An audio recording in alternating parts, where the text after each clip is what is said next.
Bye-bye. Okay, baik. Okay, okay. Now this subject ni is about HR and also talent management. So now when we're gonna start the understanding about the importance of HR. Now, many years ago, when I started my job in 1990s, HR was very much different. That time it was people usually refer HR ni sebagai HR department.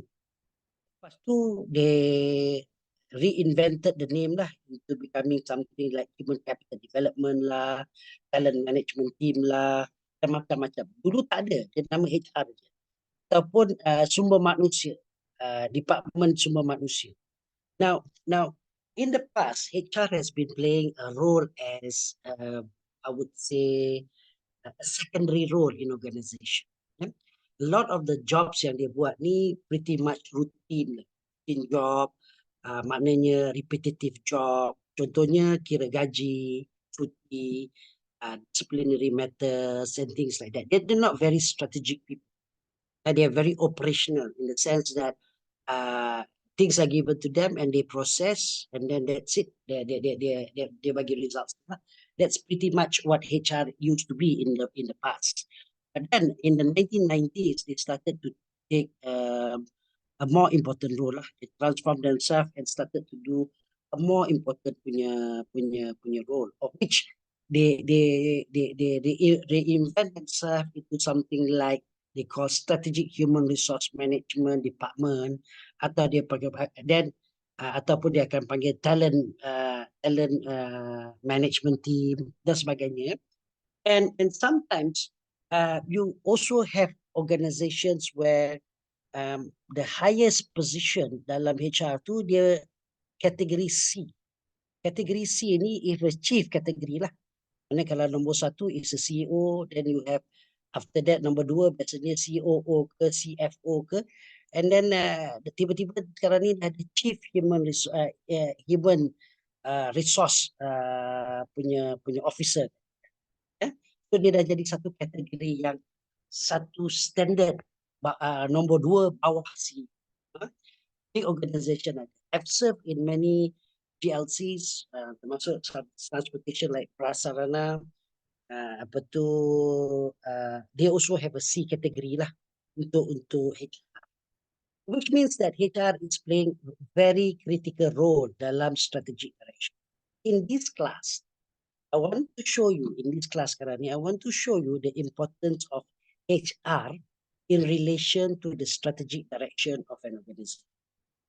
So, in any organization, get this right. You get this right today, you get this right forever. Okay, you must understand. The purpose of organization, the establishment of private organization, private organization is to maximize profit. Macam kata Kamarul yang kerja dengan bank rakyat ni, dia punya main goal of bank rakyat is to maximize profit.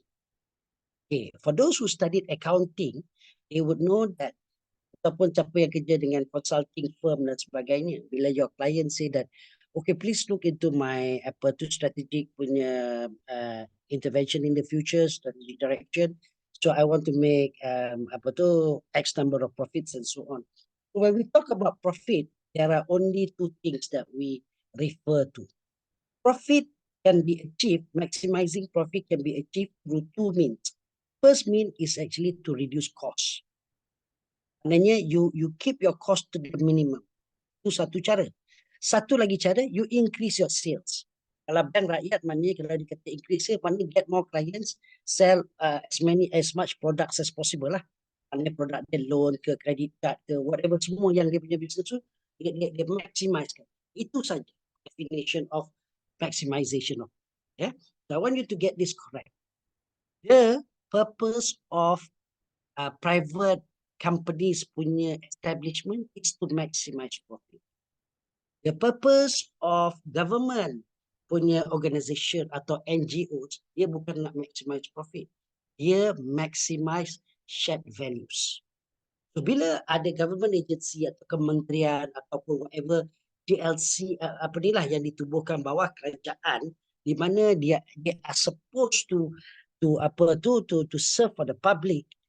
The main purpose is actually to shared values. Maknanya they are established to impart some, impart ni maknanya berilah values. So their main purpose is actually to maximize the shared. Jangan salah. Dekat sini private companies to maximize profit, government companies, government organizations, NGOs are to maximize shared values. Ini jangan salah. Ini sangat penting. So now, from there, you will be able to develop vision. Vision ni biasanya motherhood statement. Maknanya, what are you aspire to be at the end of the day? So selalunya vision ni dia ada apa yang kita panggil time frame. By the year 2030, by the year 2050, we want to become something organization. Biasanya that is the vision. And this vision must be supported by mission dan juga objektif dan juga sets of goals dan sebagainya. Vision duduk di atas, nombor 2 kat bawah adalah mission, nombor 3 adalah objektif, nombor 4 adalah goals. Okay? So usually that is the apa ni lah, dia punya lineage dia lah.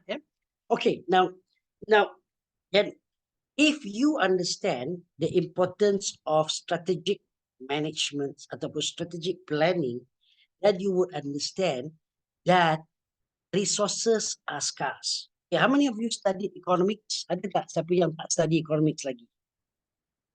Or no idea what economics is all about? Ada tak? Ataupun you have not been exposed to economic subject. Ada tak? Anybody? Saya. Siapa tu? Who's that? Kamarul. Kamarul tak pernah pergi attend economics class. Don't be shy, because some people come from different background. So I know economics in practical, but in political I don't. Okay. Tak apa, tapi it's okay. Anybody else yang in a similar boat like Kamarul? Ada? Me sir, Punitan, tak pernah lagi. Okay, tak pernah lagi. Okay. Now I want to share with you four things saja. So you write this down, because this is knowledge that you understand today, you will use for the rest of your life. And it is applicable not to get an A in this class, but also for survival in life.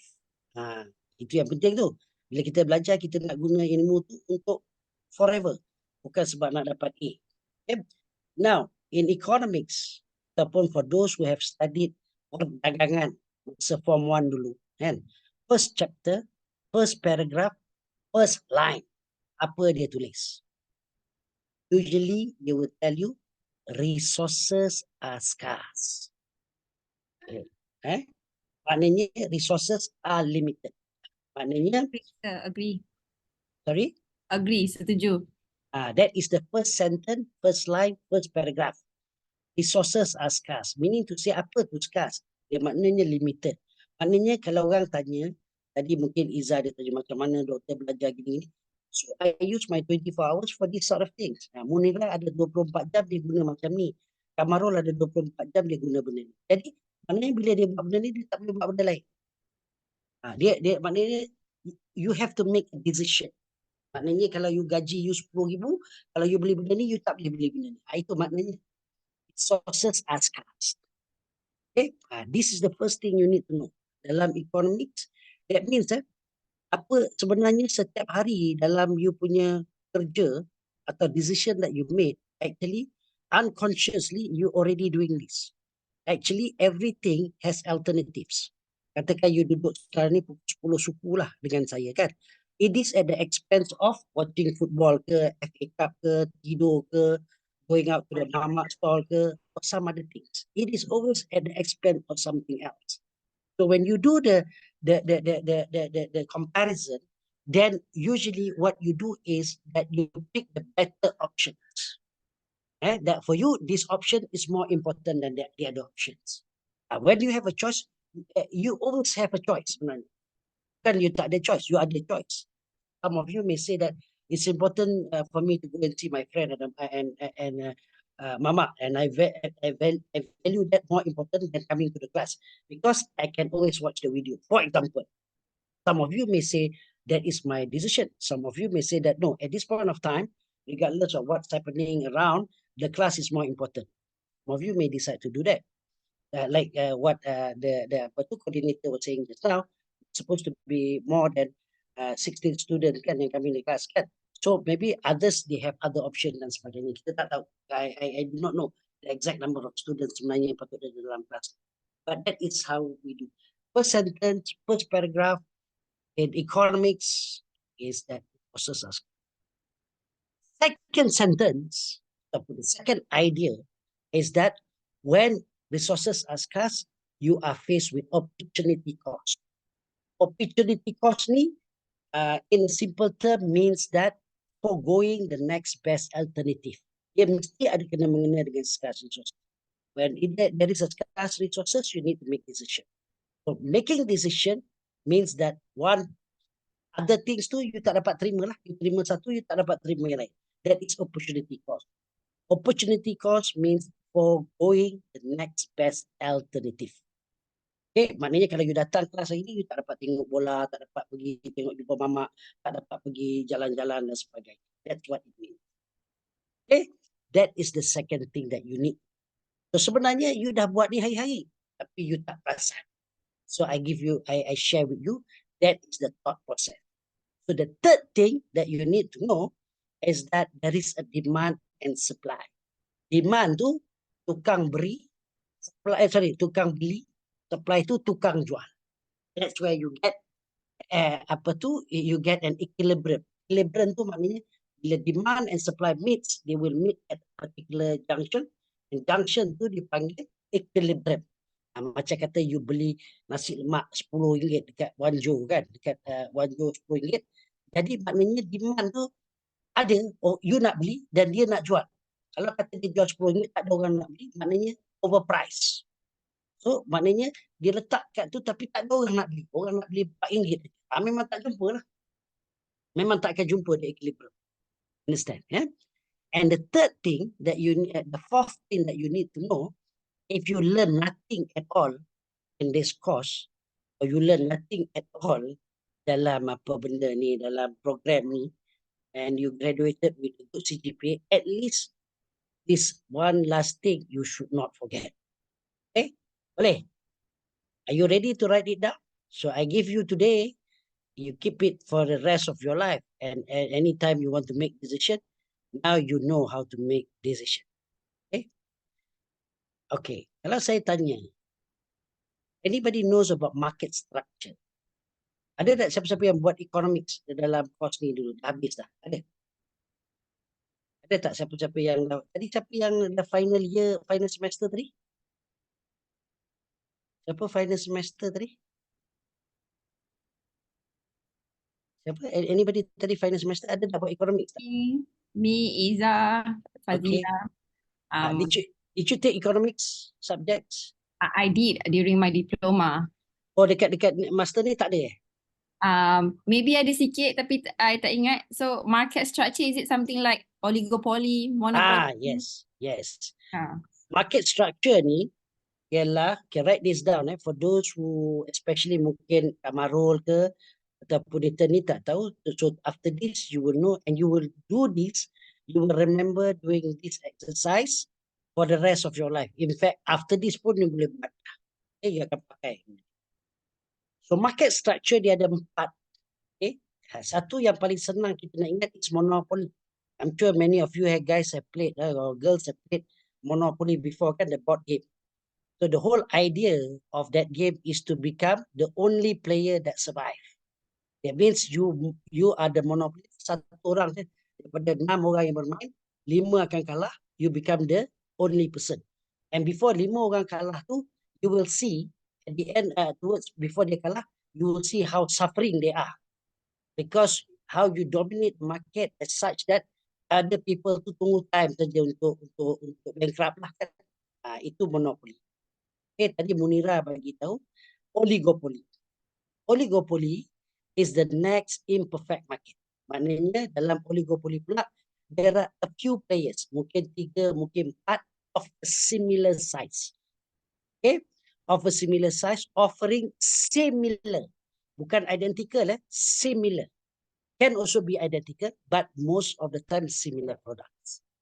Contohnya macam Petron, Shell, ataupun Petronas. They are selling similar products. Why I said similar? Yes, it is raw 95. But the ingredients tu ada berbeza. Petron akan guna sedikit ingredient yang lain daripada Petronas, begitu dengan Shell. Right? They are selling identical. Usually dalam oligopoly market structure, they do not compete on the price. The price are usually similar. Okay? Kalau kat Malaysia memang sama, semua petrol sama. Okay, kalau ada players that I can consider as oligopoly are telcos. Contohnya DG, Celcom, Maxis, they charge similar prices. Okay, so basically these are the people yang besar-besar, they dominate the market. And the third one is monopolistic competition. Monopolistic competition, there are many of them, and they produce items that are substitute.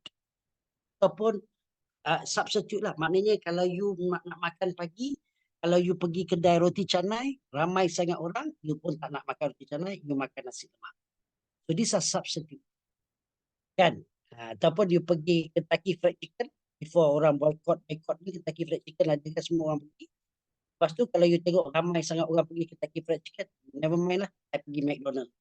So pada dia, it substitute each other. Okay, itu monopolistic competition. Okay, and the last one is perfect competition.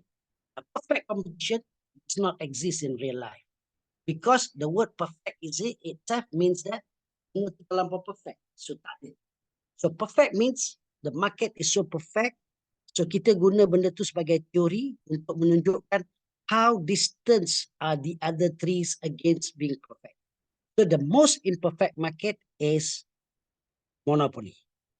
The next most imperfect market is oligopoly. And the last one is monopolistic competition. What I want you to do is that between yourself, try to Google, try to get some idea about this market structure. Kenapa saya kata you kena faham pasal konsep ni? Sebab dia ada kena mengena dengan kehidupan you. Give you an example. How many of you are actually pernah pergi interview lah baru-baru ni? Ada tak? For jobs ke? Ada tak? Anybody? Tak ada? Ada? No. Ada. Camilla ada pergi interview ke baru-baru ni? Ada? Ada. Tak ada, Prof. Tak ada. Ada siapa tadi? Kamarul ada pergi interview baru-baru ni? Last year lah. Tak ada. Okay, last year. Let me tell you how you want to play with this idea. Okay.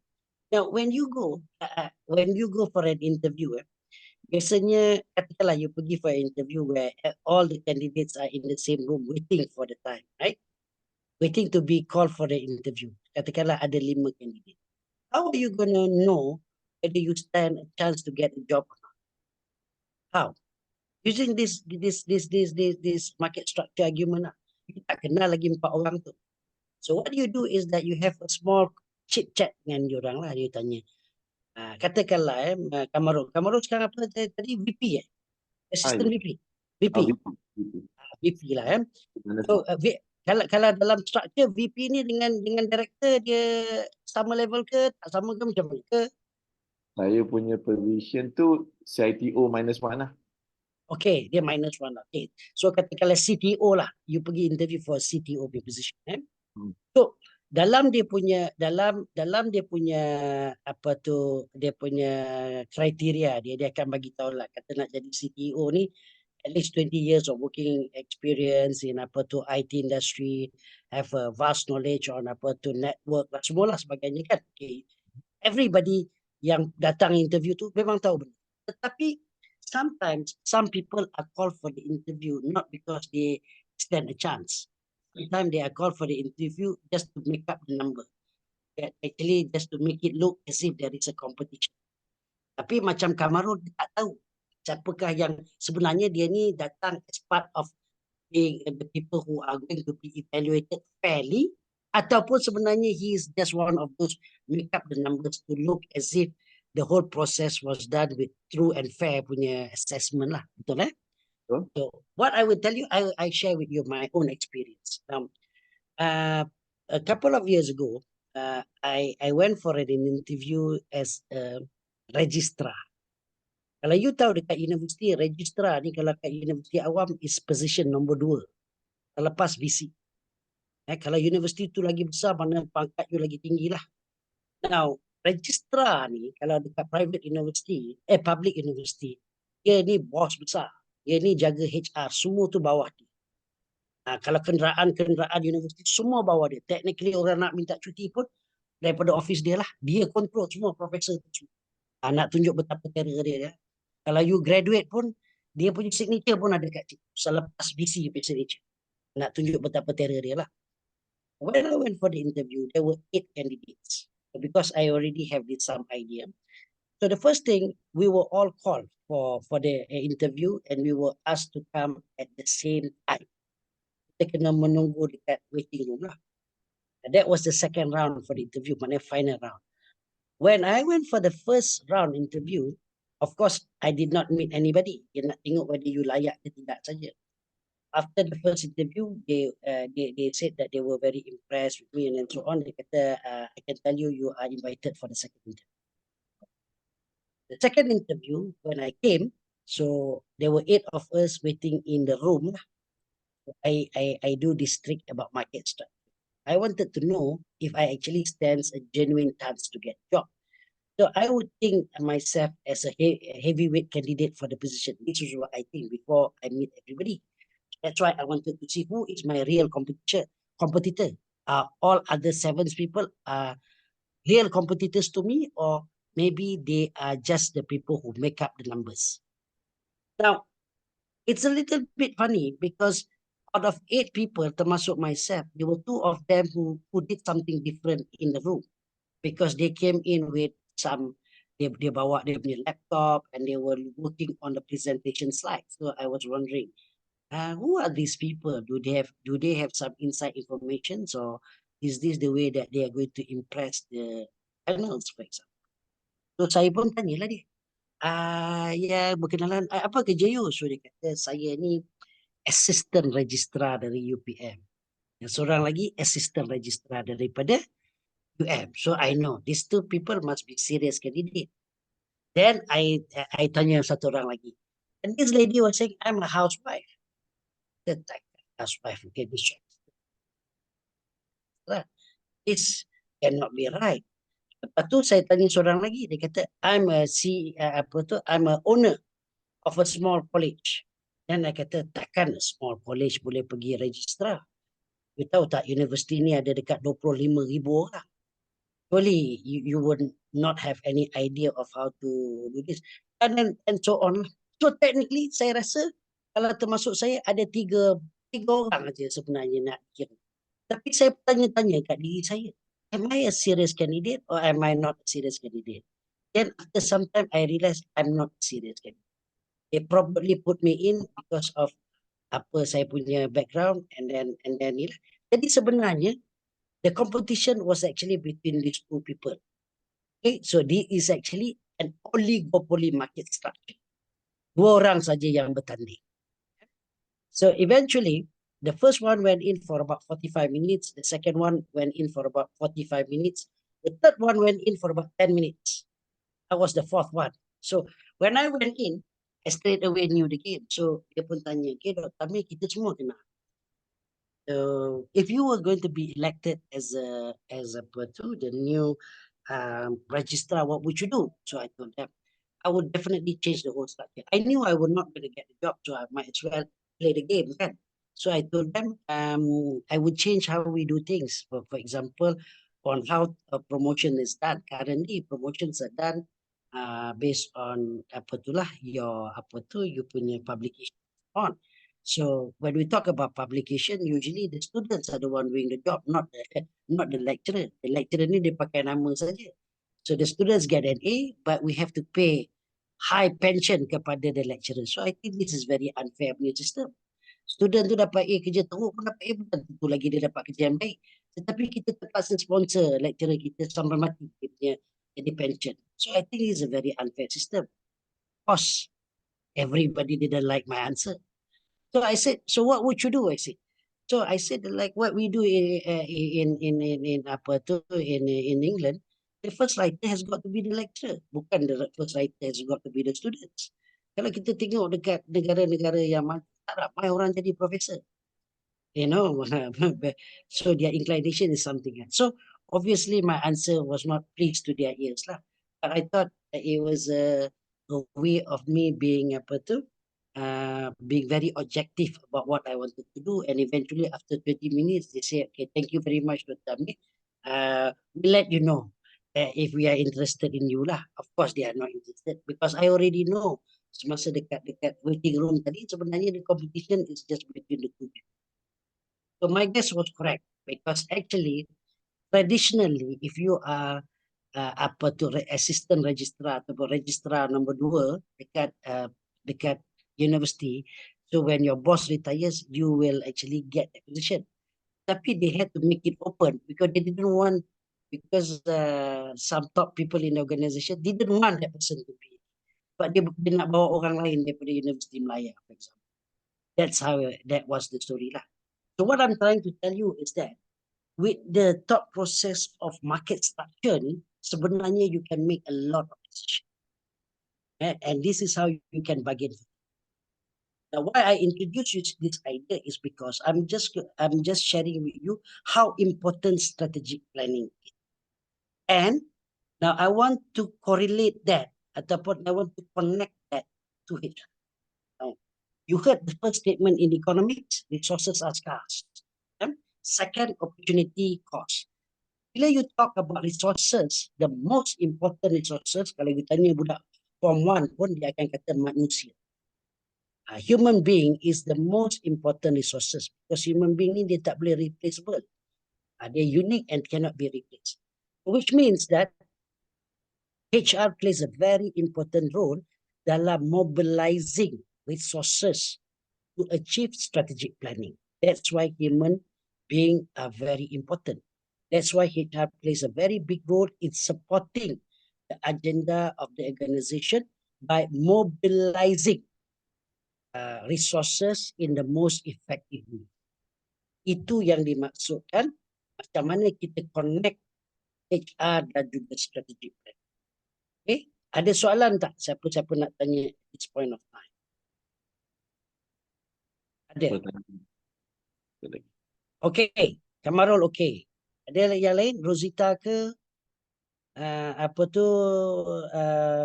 Malashri ke? Ada nak tanya soalan? Punitan ke? Adib ke?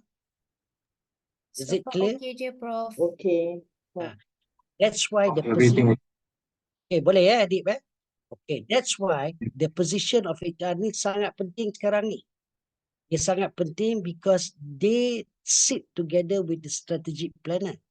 They need to understand how the strategy is so that they can mobilize the people.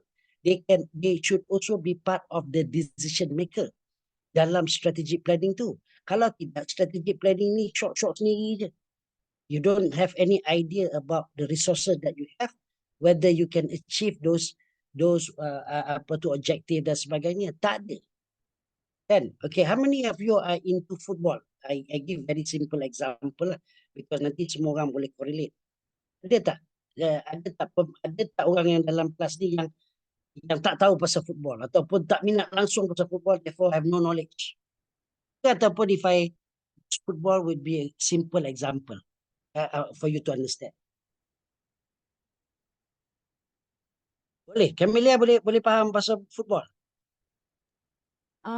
Not really, but I do watch sometimes. Okay.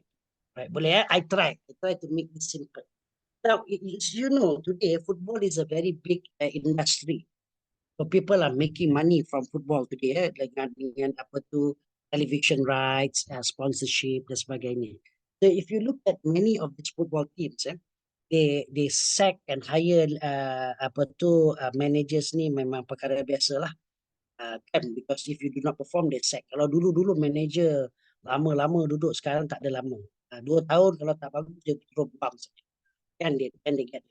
And every time when a new manager comes in, especially if you play for very expensive club. Then they will tell the club and say that I want to bring in my own players. Player-player baru dia nak beli. So player-player yang ada tu dia nak jual. Dia tak nak. Dia kata, I don't want to use existing players because I do not know them. I don't think they can work within my system dan sebagainya. Okay. Kalau you club-club yang kaya raya, mungkin you boleh buat. But many other clubs, they can't afford. So they said to the manager, unfortunately, we don't have big petty cash. So you have to make do with our players lah. The current players. You tak boleh jual dan you tak boleh beli baru. Okay. So then the manager have to negotiate between what strategy he wants to do and what are the skill sets are available. So they marry somewhere in the middle lah. Okay. Tapi kalau you are like Manchester City ada bottomless punya budget, Chelsea for example, so that when a new manager comes in, I want to play in this direction. Okay, siapa-siapa yang tak nak, I buang, I beli orang yang I rasa boleh beli. Kan? Which means that strategy is very important, and then you need to have the right people. You raise resources. So that's why the HR people ataupun the team from HR needs to be together with the strategic planning people. Itu yang paling penting sekali yang saya nak express kat you pada hari ini. Okay, that is related. Once you understand the strategy, then you understand what are the things that needs to be done in the HR. Contohnya, now, in order for us to be good at selling, so we must have good salesmen. So salesman must be having certain skill lah, maknanya dia boleh present, dia art of convincing mesti ada and so on. So the next thing you do is that you do a stock take against the people that you have. Can they talk? Do they appeal to the customers? Are they, are they confident people? Do they know about our products? So kita tengok dekat kita punya sales team. Kita kena buat certain baselining.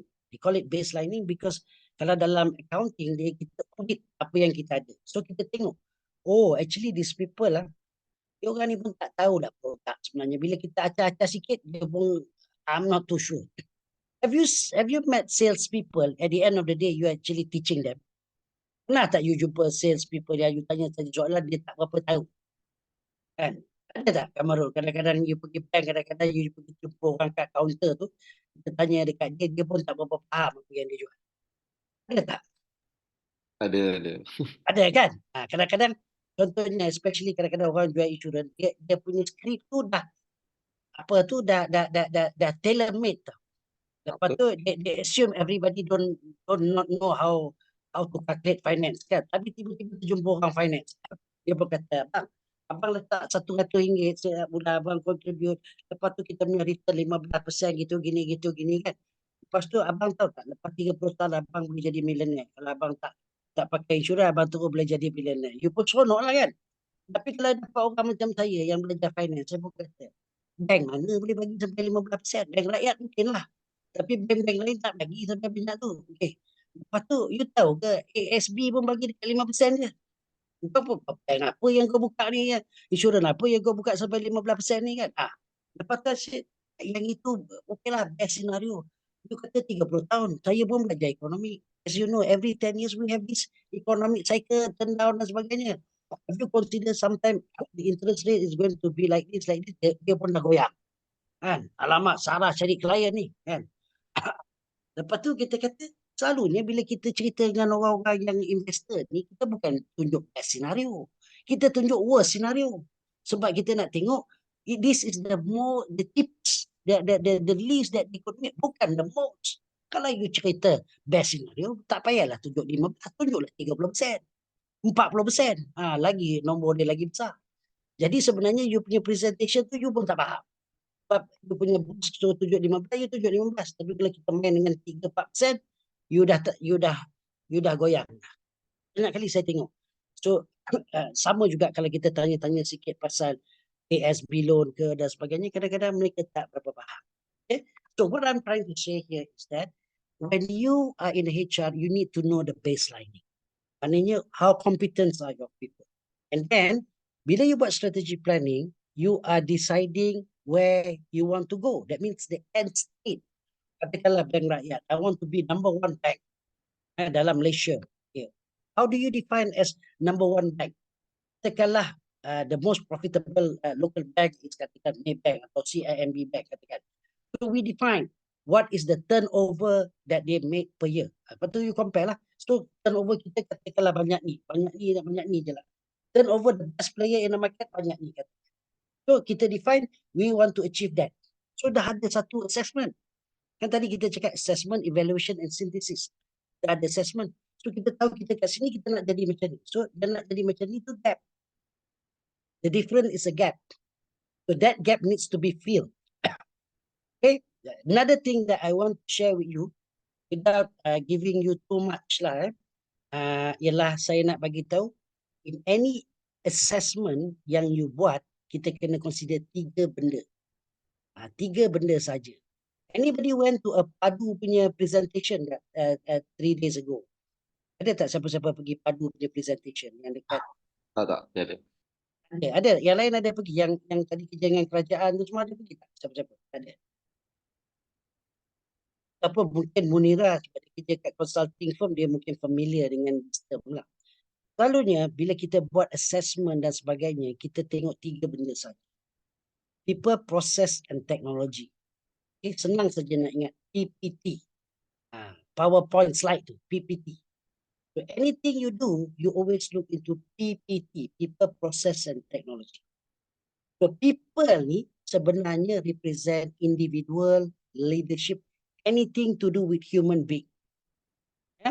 Proses ni pula refers to anything to do with policy, SOP, delegation of authorities, anything to do with benda lain selain daripada human being.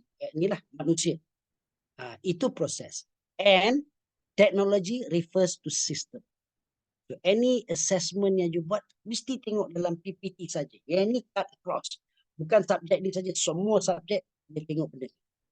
Kalau you tak sure, kalau cikgu tanya you satu soalan yang you terpaksa buat satu guesstimation lah, then you jawab dalam bentuk PPT. You bagilah olahan you ataupun you goreng lah dalam bentuk PPT. And how does it affect the people? How does it affect the process? And how does it affect the technology? Consultant memang akan bagi you solution gaps dalam 3 aspek ni. People, process and technology. PPT. Okay. So, apa yang saya nak cakap tadi adalah you know your baseline and then baseline ni to be simple maknanya your current state. Your current state is represented sebagai as is. AS-IS maknanya kedudukan semasa. Itulah you punya baseline lah. Dan kedudukan yang you nak achieve in the future, it is called to be. Maknanya the desired state. The desired state is a to be. EO, saya tulis ni. Your current state is called as is. Okay, you boleh baca. The desired state is called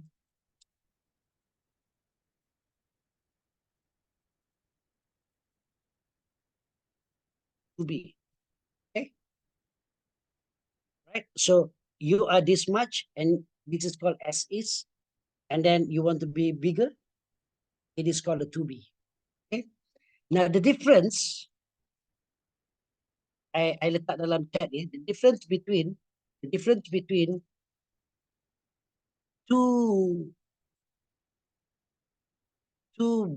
be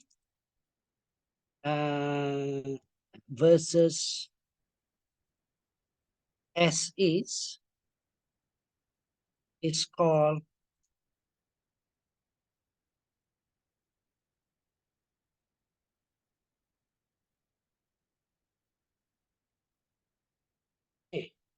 kita baca tak dekat ni, dekat chat. Okay. Your desired state against your current state is called the gap analysis. Why this is important is because if you have you punya staff, you dalam HR, so you tahu dia punya keupayaan banyak ni saja, and you want them to achieve this much, so the difference is gap. So the gap ni needs to be filled by implementation. You must have an implementation plan to fill up the gaps. Okay.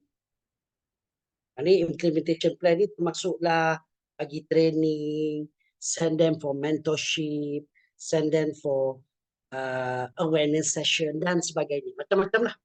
How to make them achieve to the desired state. Okay, at this point of time, is that same as developing planning? Yes, betul, sama. The thought process is the same. Yeah, Mi Kun Loh is the same. Sebab ini sebenarnya thought process. That's why I said, you get the thought process correct. You learn the thought process, you realize that same idea can be replicated in so many things in life. Not only the subject, but also you can use it in the real life. Macam kata, okay, what do you like, Mi Kun Loh? Is there something that you aspire to be? Ada tak? Yeah. Normally in this company, I plan to be deputy of the director, so I need to take this course, MIM. So actually, I have go to interview in last year. They're asking the question is normally they are based on their demand, and like Prof say, they actually not listen to the qualification that I handle right now. They just listen to the skill for how we handle the human, the people. So sometimes I quite feeling weird about what is the interviewer they really want.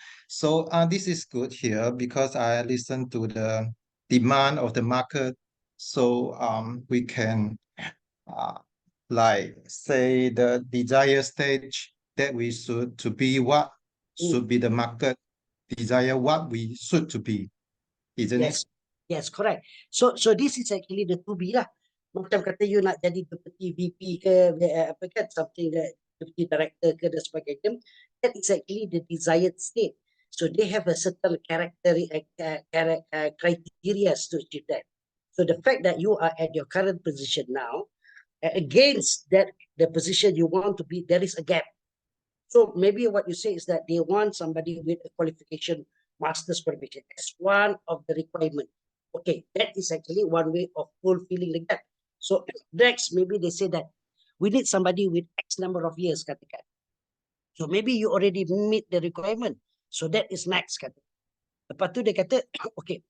Now, in the HR, you must understand a few things here. Yeah, ini very important because when I develop job description, I realized that many people they tak faham. They don't quite understand what should be written in the job description. Therefore, they don't quite understand how they need to behave when they assume a certain position.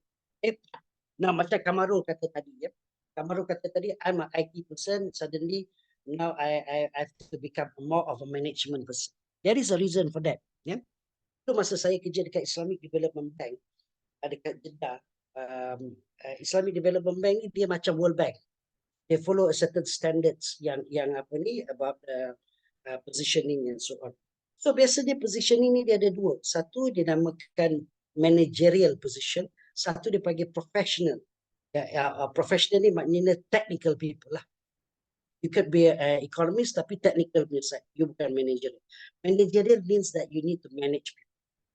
Unfortunately, top salary in any organization always go to the managerial. Very little yang dapat daripada technical. So tak nak orang technical ni terpaksa lah masuk line managerial macam what Kamarul is doing now. Dia tak ada choice lah. Kalau tak dia mati kat certain positions. Betul lah Kamarul lah. Kan? Dia mati kat certain position. Dia tak boleh jadi, dia tak boleh nak atas lah. Dia tak boleh. Jadi sekarang ni, jadi tak nak dia terpaksa. All these people had to. Okay. Now because of that, then they compete. So what they understood is that I got to be the best technical person, then I can become a manager. Or the best technical person, I can become a director. Dia sebenarnya tak sama. Sebenarnya bila you jadi director, kata kerja dia lain. You know when I say kata kerja, membuat kata kerja lah. Kata kerja dia lain. Dia punya skill sets are different.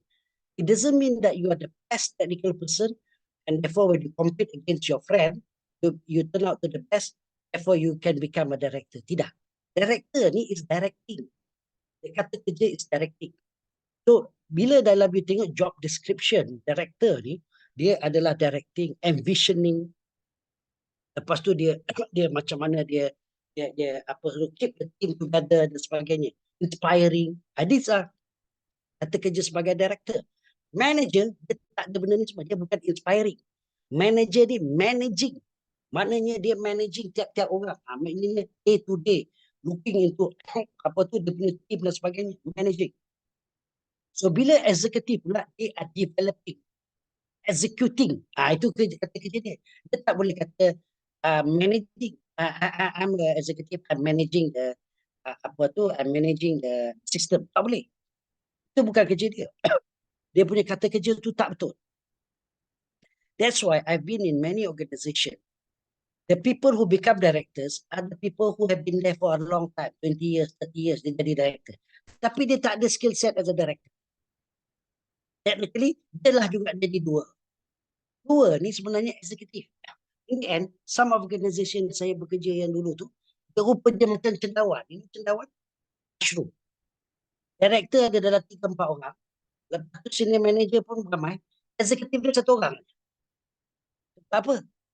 Such a nice organization, salary dia bagus, nobody wants to leave the organization. Eventually, people just climb up the ladder. But actually, they have not assumed maknanya they have not assumed a more important role. Maknanya, I used to be a developer. Saya dah kerja 20 tahun, I naik pangkat jadi senior manager, jadi assistant director, jadi director, lepas tu jadi VP. Tapi I punya mentality sama saja. 20 tahun yang lepas, cumanya I'm becoming more expert in the way I do things. Itu saja. Tapi mereka tidak ada new skill sets. Okay, that's why HR needs to play a very big role here.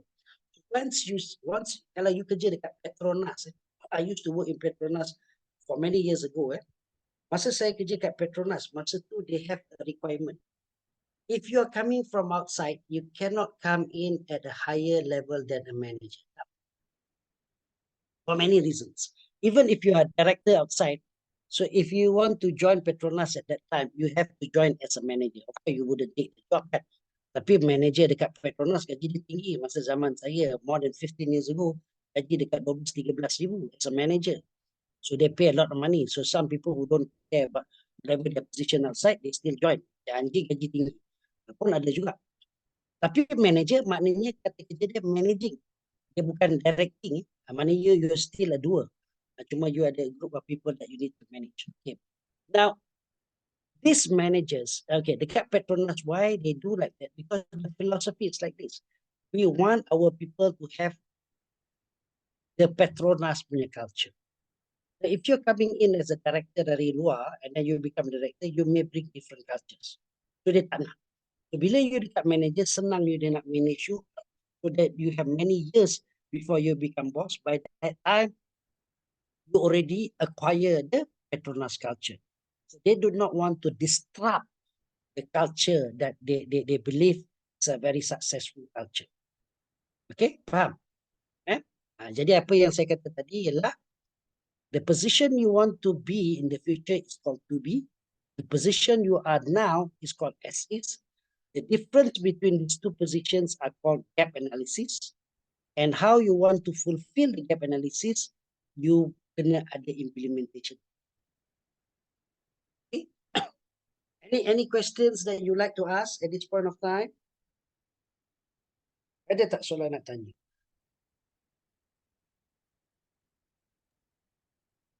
Setakat ni tak ada lagi terdengar tu. Dengar dulu. Boleh faham ke tak boleh faham? Setakat ni boleh lagi lah. Yeah. For now. Boleh Okay. Boleh you also need to talk. Fatihah, anything that you like to ask? Anything that you like to contribute? Ni question ke nak tanya? Nothing from my side, sir. Tak ada. Ni Fazilawati, ada apa-apa nak tanya? Setakat ni tak ada lagi. Okay. Rosita, ke ada apa-apa yang nak share? Okey sikit. Okay. Munira, ada apa-apa nak tanya ke? Atau nak share? Ada idea, different ideas ke? No, all good. I just want to say that at first yang mula-mula doktor explain about economics, demand, monopoly, all those market structures tu, it's like a brief recap yang I pernah belajar dulu. So I sukalah macam maknanya I ada macam idea balik. Ada idea what is market structure, what is economics. Yes, yes. Actually, those knowledge yang saya bagi tahu tadi tu is applicable to your daily life sebenarnya, ya. When you make decision, for example, dan sebagainya. This is how you dictate, for example, katakanlah ya. I give you very good example. Now January kan, kalau you're into football, in January is the time where the market opens again for people to transfer lah, nak jual beli player semua in January ni buka balik lah. So sekarang ni ada nama yang besar lah, a big name that is being talked lah, iaitu Mbappe kan, because his contract is expiring soon. He has 6 months left. That means kalau dalam football, kalau you have 6 months left, now is the courting session lah. Maknanya kelab-kelab yang berminat dengan you dah boleh bercakap dengan you lah. So there are two options. If you want the person now, you got to pay a transfer fee. If not, you wait until 6 months, then you can get it for free. Tapi bila you cerita pasal Mbappe will tell you that I'm a monopoly. Dan dia kata, I will dictate. It's not that I don't have jobs. I can get jobs anywhere I like. It's just that I will only play for a right team. You can have a team yang not so well known, but they still have a lot of money to play. They can afford, maybe they can afford Mbappe. Ya? Tapi Mbappe mungkin akan kata, saya tak mau main untuk klub-klub ni. Because first, they are unknown, or not famous club. But Mbappe is a monopoly. In this perspective, he believes that at this point of time, in January, there are not many top strikers atau grade A punya strikers that are available. Yang ada semua dah ada club, and then their contracts not expiring and so on. Therefore, I can dictate. I can dictate where I want to go and what kind of salary that company should be paid ataupun club should be paid. That is a monopoly. Tetapi kalau when it comes to summer, then Mbappe could be a little bit worried because there could be a few other players of a similar category dalam dia who are available. So kalau dia nak jual mahal sangat, club may prefer to take alternative strikers. Jadi dia terpaksa macam ada risk assessment sikit lah. So kalau sekarang ni in January, dia kurang sikit dia punya he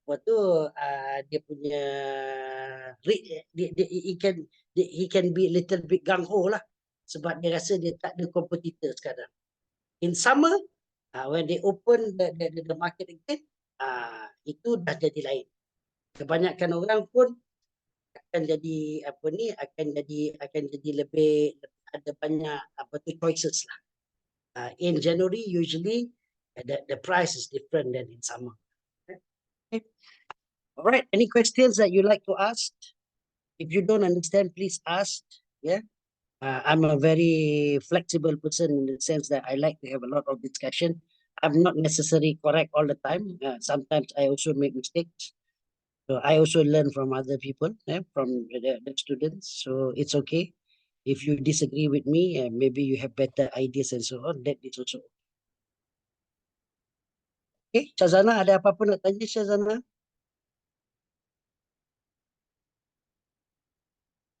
Okay, Shazana? Atau Fifi, ada apa-apa nak tanya? Fifi Natasha? So far tak ada lagi, Prof. Okay, okay. Alright, Mikundo, ada apa-apa lagi nak tanya? Sebenarnya ada satu case. Okay. One case that happened in last month. Okay. Okay. I saw, because now the economy is not quite good, isn't it?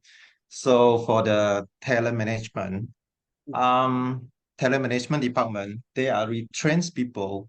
It's not based on the last in, first out, or based on the ability they really have. They just based on the manager. This is not from my department, but from other department, because have to shrinking the how to say, the resources and the financial issue. So they just simply choose the people. For my side, maybe from my point of view, the people is good, is they do their job. They choose the people based on the ethnic, the people they dislike, or the people like always bring out many of the suggestion, everything. So in the meeting, so for me, maybe I want the company to become more stronger. So I quite disagree of the people they choose, but I cannot say anything because this is beyond my control, because the department is quite big. Um, I don't know this is how be going afterward. So I think this is not have any good strategy to handle this kind of stuff. So do Prof have any suggestion, opinion, maybe Okay, betul, to betul. calm myself? Yeah, betul, betul. What you said is correct, because at the end of the day, organizations, when you talk about it, now, of course, when you want to make any decision, tadi kan remember I told you assessment, evaluation, and sales. Now, when we say assessment, there must be a yardstick. That means kayu pengukur lah, as a measurement. So now you mentioned a few things just now. You mentioned that these people are good.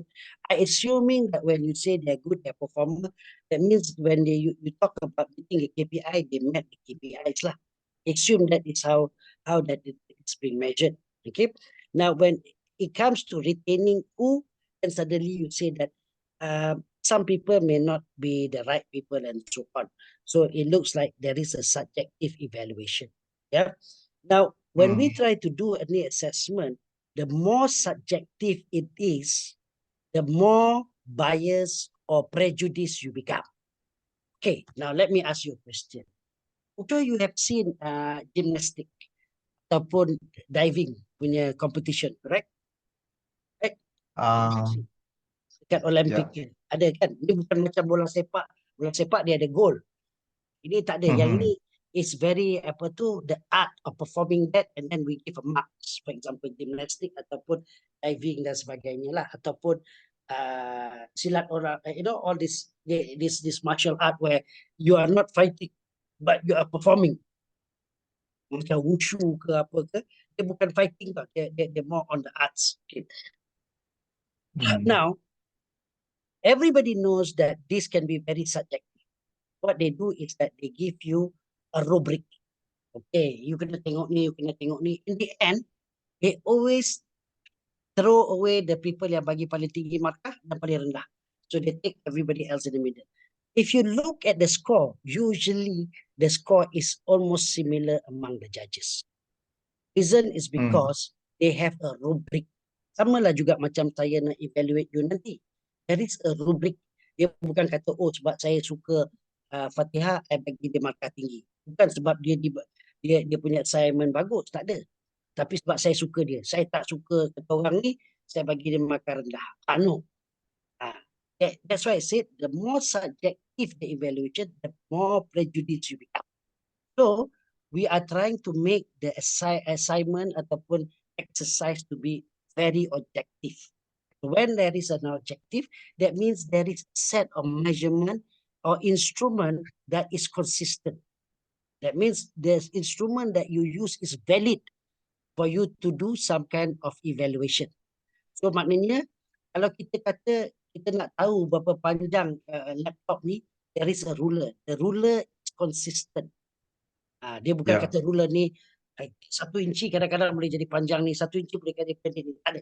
Then we know it's a 15-inch laptop. How do you know it's 15 inch? Because I use the ruler.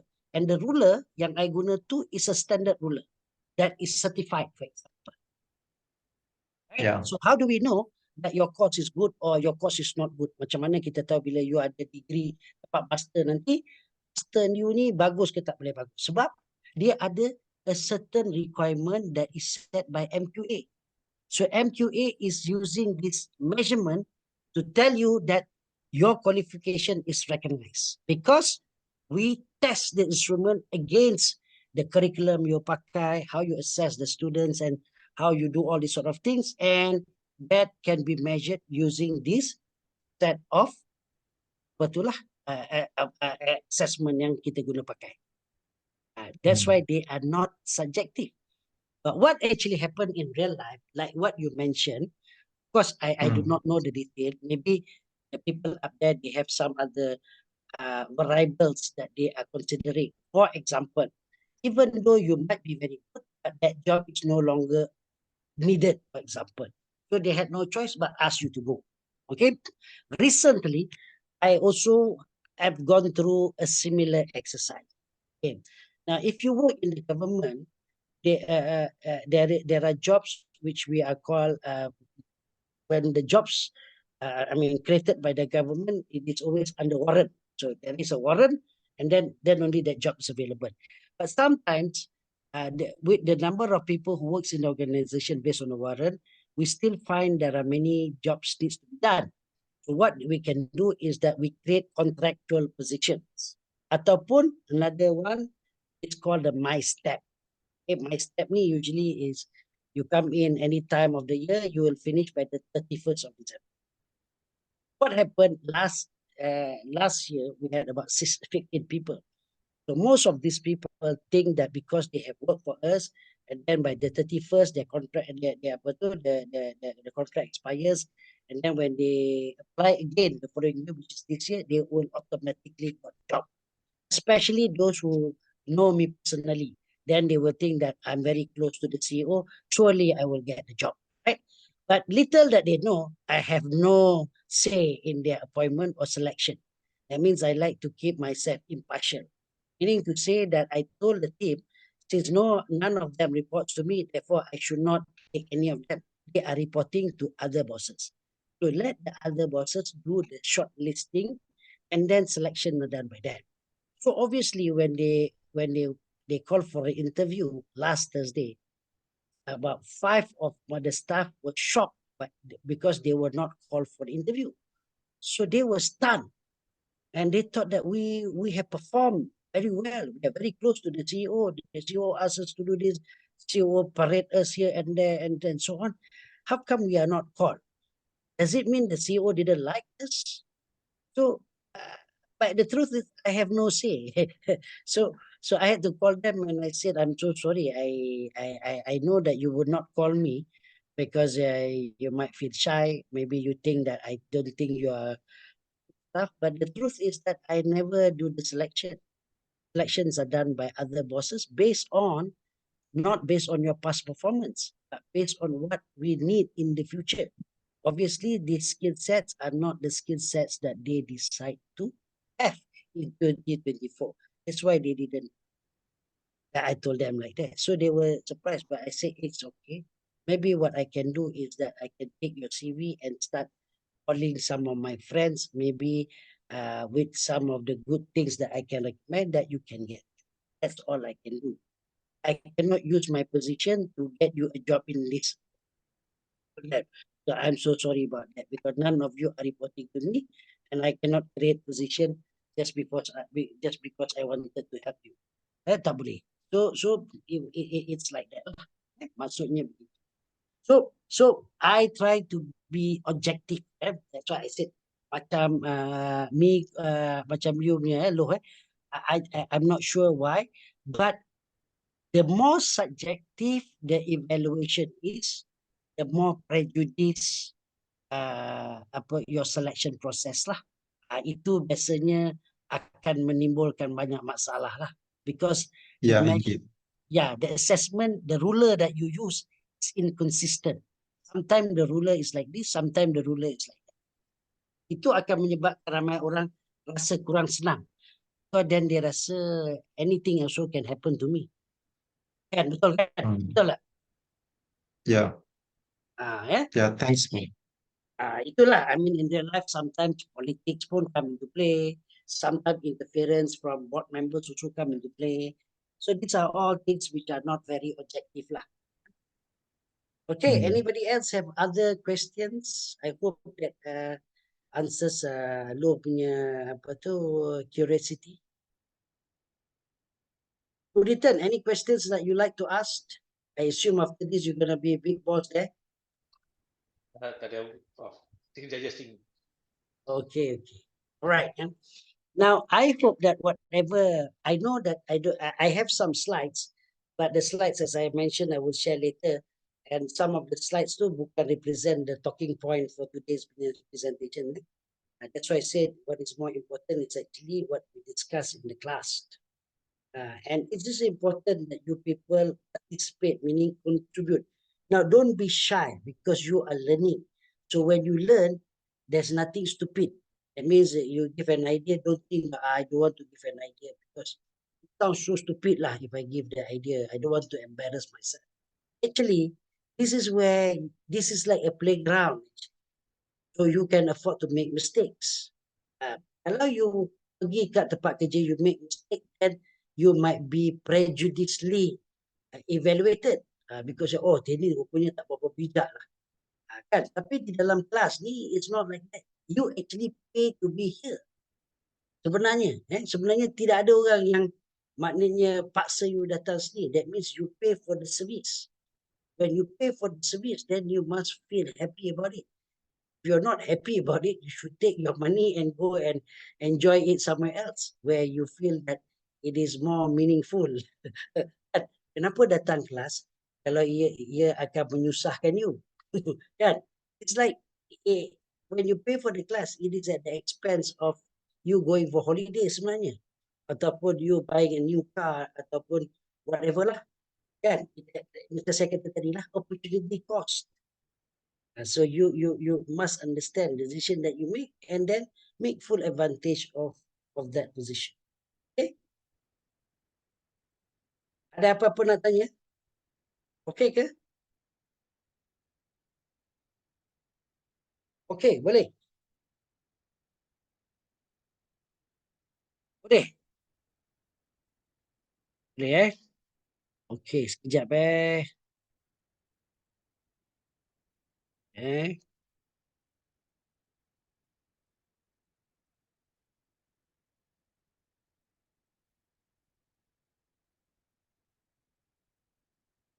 saya nak hantar dekat slides ni.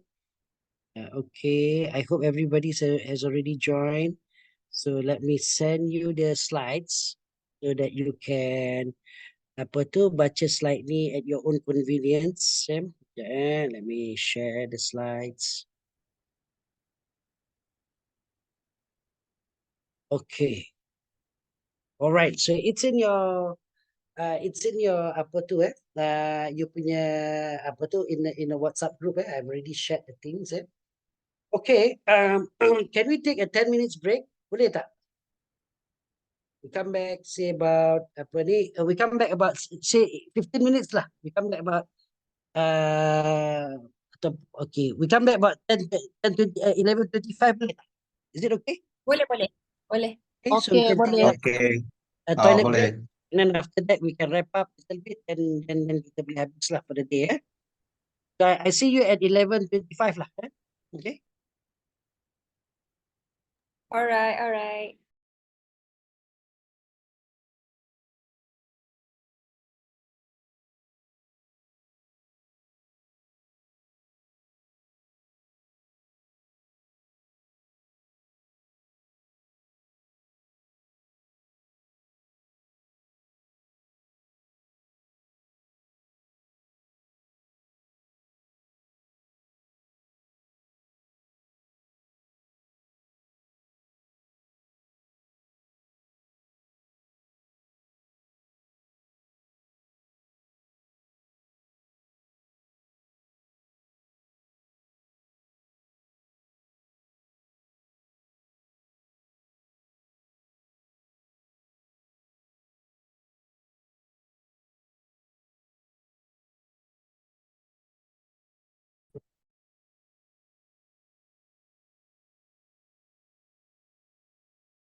Okay, you guys are back.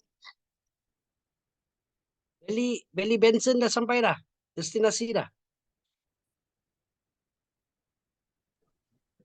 Baru sampai rumah pun. Ya, you kat mana ni? Baru lepas parking. You dekat mana ni? Saya dekat Sungai Besi. Oh, Sungai Besi. Okay, okay. You duduk Ah, Sungai ya, Besi ke? ya Prof. Oh, I see, I see. Okay. Betul. Alright. Okay. Siapa tu yang lain tadi? Siapa tadi yang dalam kereta tadi tu? Sampai dah? Belum lagi eh? Jadi siapa yang dari Kemaman tadi tu? Is it Fatihah ke? Fatihah ya? Saya dekat Genting rasa. Bawah from Okay. Kemaman tadi, now dekat Genting dah. Okay, tak sampai lagi eh? Belum sampai lagi. Sikit lagi lah. InsyaAllah. Where are you staying eh? I'm staying at Shah Alam, Kat mana? TTDI Jaya. Oh, TTDI Jaya. Okay, Yes. saya dekat Alam Impian. Okay. Not that far. Ya. You dekat Section 13 eh? Saya dekat U2, nearby Montfort. Oh, okay. U2. Okay. Right. Okay. Right. So what we have covered today in the very big picture ialah the importance of strategy and how HR is playing a very big role dalam meeting the strategy. So HR ni paling penting because HR needs to understand the thought process behind the development of a strategy and how HR needs supplement the strategy through the intervention of human capitals lah. That means tadi kita dah tengok, kita dah buat baselining as is, and when you have a desired punya position, then you know the gap analysis, and that gap analysis has to be filled from 3 different perspectives: people, process, technology. So HR dia akan cover the people aspect. So, orang macam Kamarul ni, dia akan cover the system, the technology aspect. Okay, kalau dalam strategi punya orang pula atau policy maker, dia akan tengok dari segi processes. Processes ni HR pun ada kat situ juga, tapi dia tengok dari segi processes juga. Tapi anything with the human being, termasuklah leadership, termasuklah cultural aspect, termasuklah communication skill dan sebagainya, itu semua bawah HR. Macam mana dia want to equip the new skill sets to the staff lah, in order to be part of the people that in the desired state tu ataupun the to be state. Ada tak siapa-siapa nak tanya any questions ataupun tak berapa faham ke apa yang kita dah cover hari ni?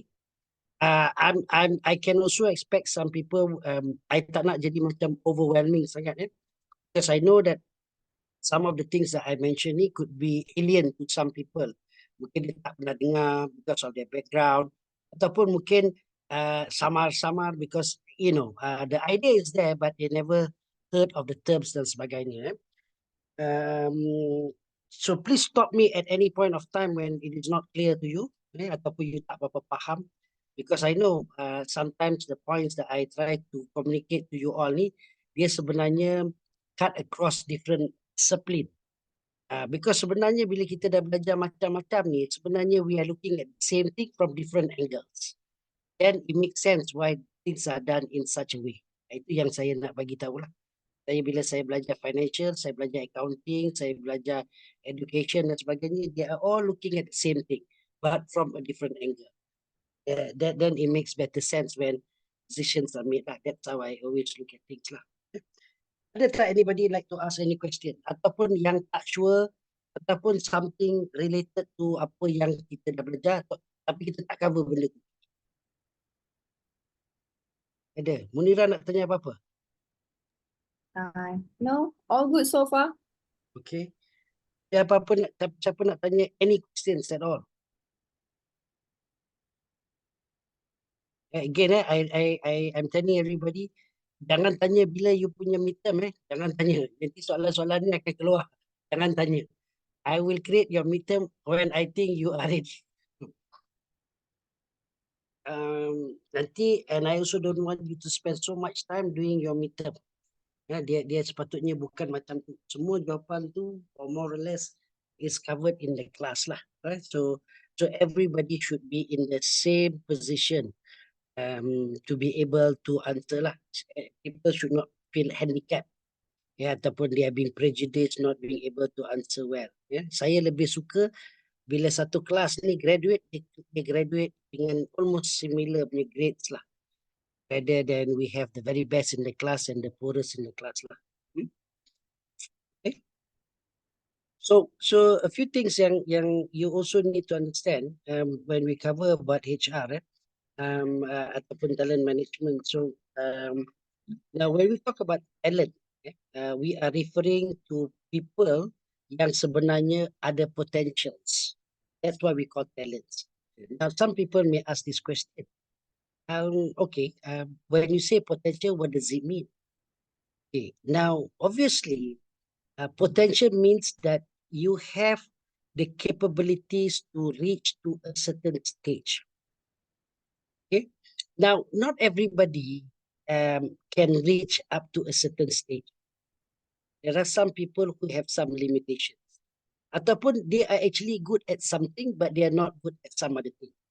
Sebab tu Kamarul, when I work for the Islamic Development Bank, ada orang tu memang technical dia nak gaji tinggi, jadi dia nak kena jadi manager atau director, tapi dia tak ada kebolehan. So dia rasa dia handicap. Jadi dia terpaksa berpolitik nak jadi manager juga sebab nak gaji tinggi. So when we all created this what we call dual track. So kita pastikan juga orang technical ni boleh dapat gaji tinggi. Tetapi dia jadi manager ni kita buat sebagai sedikit saja imbuhan. That means additional allowances are given. Tapi in terms of their basic salary, it's similar sebenarnya. Jadi orang teknikal ni dia tak payah nak berpolitik, nak jadi manager dia lah. Sebab dia kata, I pun memang tak ada skill set untuk jadi manager. So I can become a professional, dan kita panggil professional yang paling tinggi ni sebagai principal. Tapi, macam mana? The Prof just like a technical guy macam saya kan. We talk about gaji ni is very subjective lah, because when we talk about gaji, if you talk about a technical guy in a software house organization, the salary rating will be higher lah kan. Macam as if like engineers in Petronas, they will get more remuneration compared to managerial level at Petronas kan. So same goes like this. But in bank is actually a bit different because we live in a hybrid situation. If you talk about orthodox banking or traditional banking, then it might be that in the position of, if let's say an IT guy going to the manager level, so we have to venture into making those business decisions and all those things. Betul. I agree.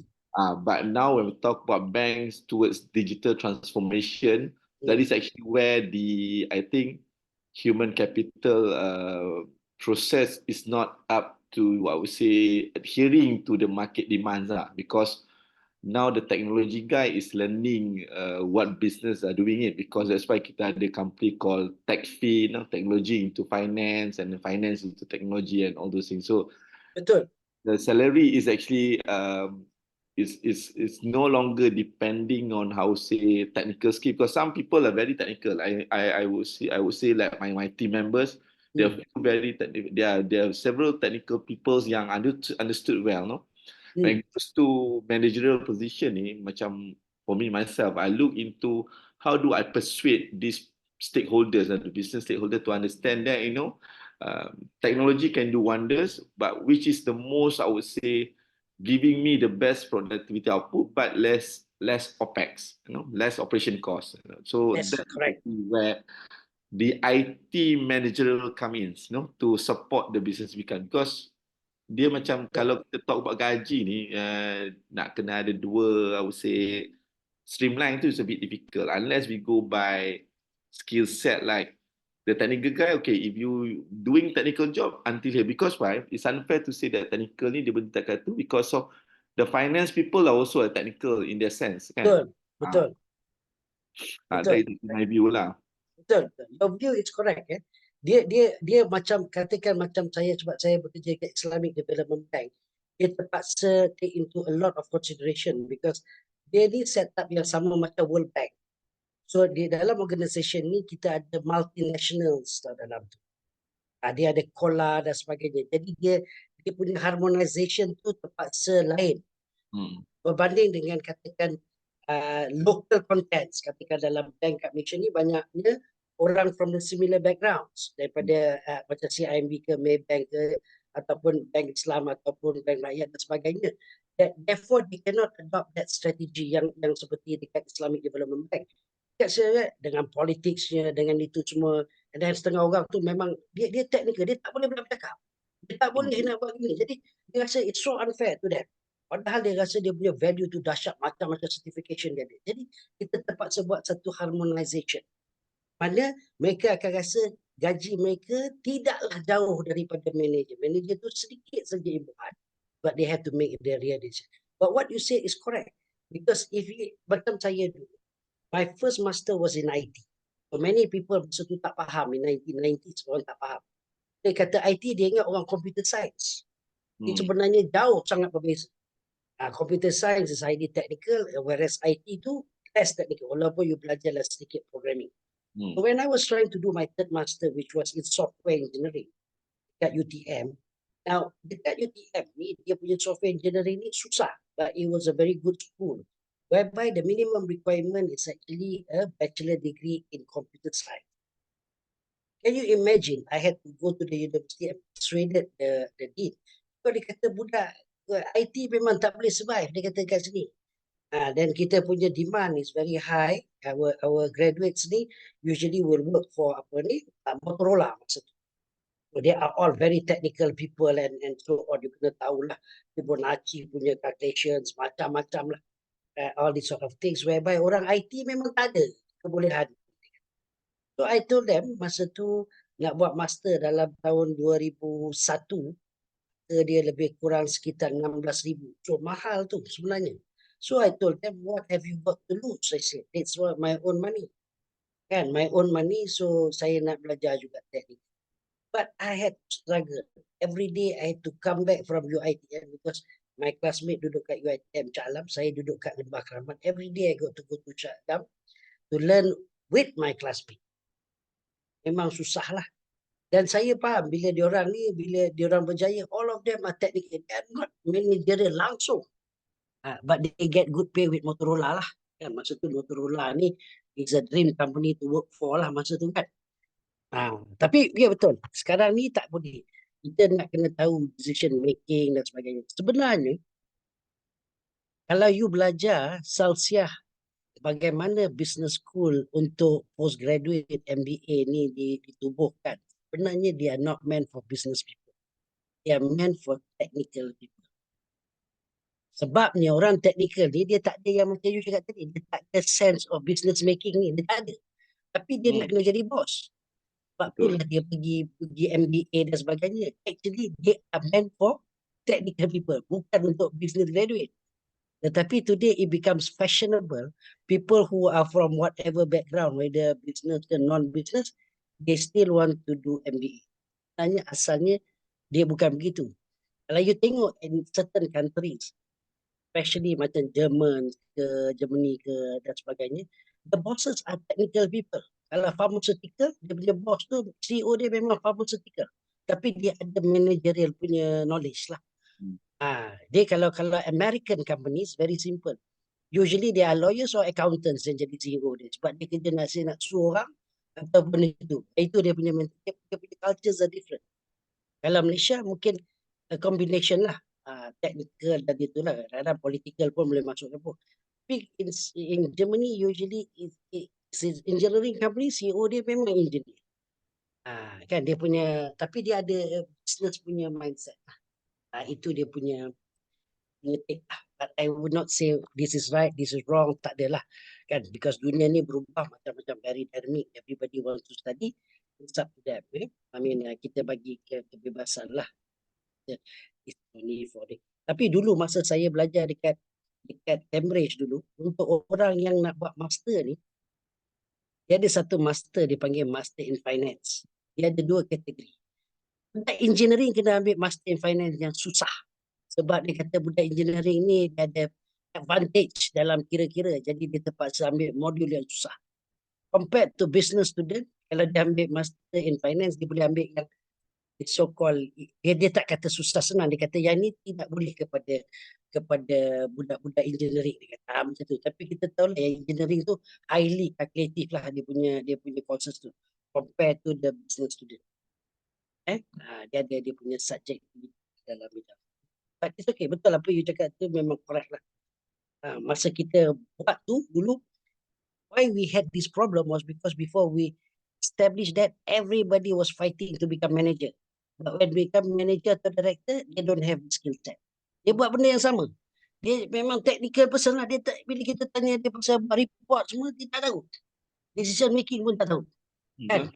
Tapi sebab nak jadi bos punya pasal, nak gaji tinggi, dia compete lah, dia berpolitik supaya dia jadi director. The same concept kalau kita ambil contoh from a marketing student kan, when you talk about marketing tu up until which stage that bila they goes to the managerial level, it's quite difficult to tune out your mind from marketing into a managerial position, because when you talk about management macam I fikir the resources, manpower, strategy, planning, and all these things I have to like streamline against the organization punya objective tu kan. Jadi talk about technical tu now these days, the technical tu is no longer, I would say, alasan lah, ataupun reason. It's more like you venture in this skill set, I venture in this skill set, let's meet together and what we can achieve to achieve that goals. Kalau tidak, it's difficult for digitalization to happen in Malaysia, you know. Korea, Japan, the technical guys want to become the CEO. They know how to venture into finance and not to the level of micro, but more or less like the holistic approach on how I going to manage like getting more PNL, all those things again. Correct. Sebenarnya, that's why people study MBA. Bila dia study MBA, dia belajar 14-15 subjek. Dia bukan at the end of the day dia boleh jadi accountant, ataupun dia boleh jadi HR punya director, ataupun dia boleh jadi suddenly become an expert in law. Ada. Dia hanya belajar benda tu untuk dia tahu. Sebagai boss, I need to know a little bit about law. I need to know a little bit about HR. I need to know how to read financial. I need to know how to deal with economic matters. That is the whole idea. That's why they study 15 or 14 different subjects related to management. So when I become the boss, ataupun bila I run on my own business, I understand 15 different parameters. Itu reason dia sebenarnya. Tapi you tak boleh jadi expert. You tak boleh kata after I got my CGPA with 3.97 dan sebagainya, I know everything already. Tak boleh. Dia punya syllabus pun bukan extensive. Bila you belajar accounting tu, you belajar kat tu je. Finance pun you ajar kat tu je. Dia tak sama dengan orang buat masters in finance yang belajar macam-macam parameters in finance. Dia tak sama. Dia tujuannya untuk bagi you exposure. Bila you jadi bos, you faham. Bila orang cerita finance, okay, these are the 3 things that I need to look at.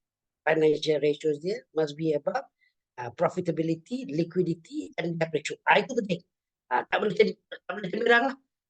Pasal finance, itu. Atau macam mana you nak buat risk assessment dan sebagainya. Itu kita tahu. Tapi bila orang cerita pasal detail calculation, dia pun tak tahu kan. Yang itu, I have to leave it to CFO to deal. Macam itulah.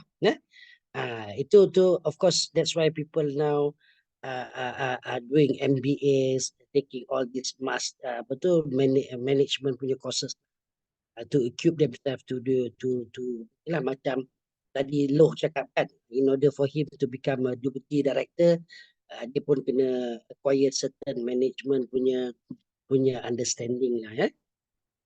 Okay, ada siapa-siapa lagi yang nak memberi pandangan atau nak tanya atau apa-apa cadangan dan sebagainya? Boleh, please. We have another 15 minutes. Boleh? Ada Adib ke nak tanya apa-apa, Adib? Rizal ke? So far tak ada. Okay, no problem. Okay. Okay, there's another thing I want to tell you. I didn't finish the sentence earlier yang saya nak bagi tahu. Sebenarnya, this is like a playground for all of you. That's why I say if you make mistake, yeah, people shouldn't laugh at you because kita semua sedang belajar. Now, there are two things that we learn from people. One is the person when they deliver, they got it right. So we say thank you because I learned. So when a task is given and then you answer correctly, then we know that is how things are done. Maknanya thank you very much lah. You bagi answer, saya dah faham. Saya sebelum tu tak tahu jawapan. Tapi sekarang ni saya dah tahu jawapan. So we learn from that person. The other person that we also learn is the person who get things wrong. Maknanya bila ditanya, jawapan ni salah. Jadi kita tahu dalam thought process dia rupanya ini jawapan yang tidak patut diberi. Jadi kita pun bercakap terima kasih kepada dia. Sebab apa? Dia buat benda tu salah, kita tahu benda tu salah. Jadi I also learn. The only people that we do not learn is those who do not give any opinion. Kita tak tahu dia betul ke tak betul. Betul tak? Do you agree with me? Yes, Prof. Betul tak, Arif? Betul lah? Yes, Prof. Kan? So, the person yang selalunya yang dapat markah yang baik adalah the person who volunteers. Because at the end of the day, the person yang sebenarnya buat banyak kesalahan, dia yang paling banyak sekali sebenarnya belajar. Sebab dia ingat apa kesalahan dia. Itu yang saya nak bagi tahu. Because usually if I conduct the classes on the physical, all the students will have marker pens dia kena bawa and dia kena pergi dekat whiteboard. Dia yang kena bercerita. Lepas tu saya minta kelas komen. Kan? Jadi everybody becomes a teacher. And usually in my class, students yang nak dapat A ni ada students who are actually helping others. They are seen as a mentor to their colleagues. Okay? So I hope in the next class, people will become more open to give their opinions or they are not scared to make mistakes and so on. Because dia tak ada, kita semua ni memang belajar daripada kesilapan dan juga benda yang baik lah from each other. Okay, so I have about 13 minutes, so I'm just going to go around and see if each one of you have any other inquiries. If not, then we can conclude the class lah. So maybe I can start with Belly first, Belly Benson. Anything that you like to ask or anything before we close the class? Tak ada, Prof. Okay, boleh Belly Okay, boleh. Okay. What about Malah Hasri? Ada apa-apa tak? So far okay, Prof. Tak ada Okay, boleh Good lagi to go. Boleh lagi. Rizal, okay ke? Ada apa-apa? Okay, Prof. Tak ada masalah. Okay, Lo? Anything, Lo? Yeah, good here. Thank you, Bro, for your explanation. Okay. Yeah. Fatihah, anything that you like to ask before we conclude the class? Oh, tonight class tak ada apa, sir. Everything good. Okay, good. Fifi? All okay, Prof. Tak ada. Okay. Alright, thank you. Adib, ada apa-apa nak tanya? Tak ada, Prof. Everything okay and very nice. You share your experience. Okay, thank you. Iza, ada apa-apa nak cakap ke? Tak ada apa, doktor. Thank you so much. Memang rasa macam benefit it's gonna benefit my paper jugalah. I buat research title adalah relate dengan this subject. Okay, sikit. good. Okay, Right. good. Thank you, doktor. Thank you. Punitan, ada apa-apa nak share? Tak ada, Prof. Thank you. Okay, good. Alright. Fazilawati? Tak ada, doktor. Tak ada. Okay, everything's good. Okay. Kamilia? So far so good, Prof. Terima kasih banyak. Okay, thank you. You should try Thank to get you. to know some of your friends here. They might help you to get a job. Thank Banyak you. bos-bos besar tu, saya dah kenalkan awak. Okay. Rosita, ada apa-apa nak cakap ke? So far no, okay. Quite good. Okay. Thanks, Prof. Alright. Kamarul, anything? Tiada. Okay, alright, good. Munira? Actually, me and Iza are curious. How many master degree do you have, Doctor? At the moment 12. Pass. Ada 5 lagi on the way, insyaAllah. Allah Akbar. Saya tengah, Congratulations. saya tengah buat 5 lagi at the same time. Actually, I gone through your LinkedIn profile, Doctor. So Okay, sorry. saya purposely LinkedIn tu saya tidak update. Saya tidak update. Saya pun tunjuk saya dekat kerja dekat Saudi Arabia for many reasons lah. Macam mana doktor banyak sangat master ni, ya Allah. Saya satu master pun nak tercungak dah. Tak apa, dia sebenarnya macam saya kata tadi lah. Other people have other inclinations. Some people love some things. I just love to do this thing lah. Sebab saya suka belajar some new knowledge and things like that. So how I learn is very simple. I only learn in the class. I wouldn't have time. For many people, dia balik, dia ada masa lagi nak belajar tu, saya tak ada. Saya dah pergi kelas lain. Usaha saya ada 5 at the same time. Oh, I don't have time to dwell into one subject because esok saya belajar subjek lain. Usaha depan weekend saya belajar subjek lain.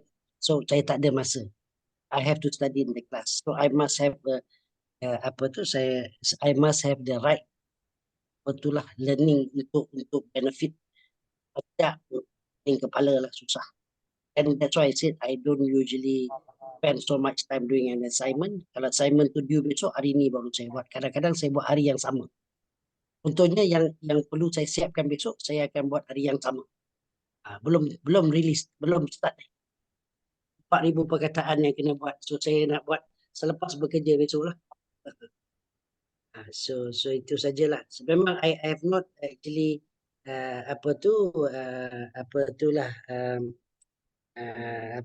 updated my LinkedIn tu sebenarnya. Dah lama dah kalau kat situ dia tunjuk saya masih kerja lagi kat Islamic Development Bank. Actually I've left that. I joined MIDA, I've joined so many other organizations lah. Okay. Kalau tak ada anything tak ada ya, tak ada apa-apa lagi ya. So I wish you all the best. Itu saja, tak perlu belajar apa-apa. Yang perlu tahu tadi yang market structure tu tengok-tengok sikit-sikit. And then itu sajalah, and try to understand how strategic direction tu ataupun strategic planning tu is important and how that has to be supplemented by human punya factors. And then secondly, the other thing is that we must, before I conclude this thing, I forgot to say this just now. Kita dalam organisation kita tak ada human liability department, ada? Tak ada. Tak ada. Tak ada kan? Dia tak ada. Yang ada ialah cold storage. Dia tak ada human liability department, tak ada. Kan tak ada. Ada ke director of human liability department? Tak ada. So sebenarnya human being ni dia are assets. That's why dia panggil human capital development.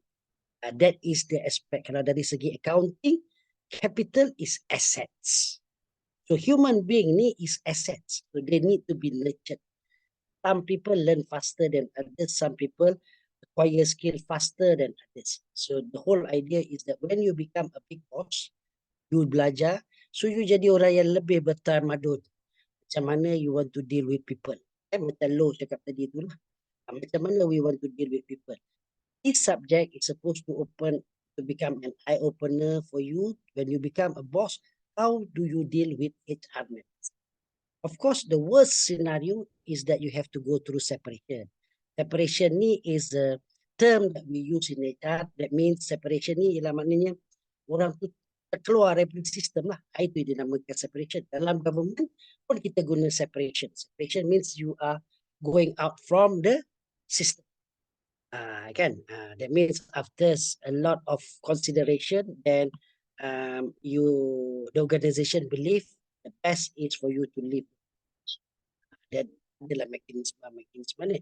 Kalau tidak, as a general term, your job is supposed to nurture the talents. Nurture ni kira dia macam mana kita nak make sure they get to the to be state. Banyak cara lah, training, mentoring, macam-macam cara lah bagi dia pergi exposure dan sebagainya. Attending classes like this dan sebagainya. Okay, I think it's nearly about dah pukul 11.55 dah. Kalau tak ada apa-apa, then maybe we can conclude class today. So we'll meet again next week kan, Sunday. Okay. All right. I hope the class is not too taxing for you guys. Yeah. Okay. All right. Selamat malam. Hero pun dah ngantuk dah tu dah. Alright, thank you doktor. Thank you, Prof. Thank Okay. you. Thank you. Siapa yang tak Thank you, sampai lagi Prof. tu, hopefully you all Thank you, sampai dengan Prof. selamat. Okay, thank you. Okay, Assalamualaikum. Bye-bye. Bye bye. Good Thank night. you, Prof. Bye.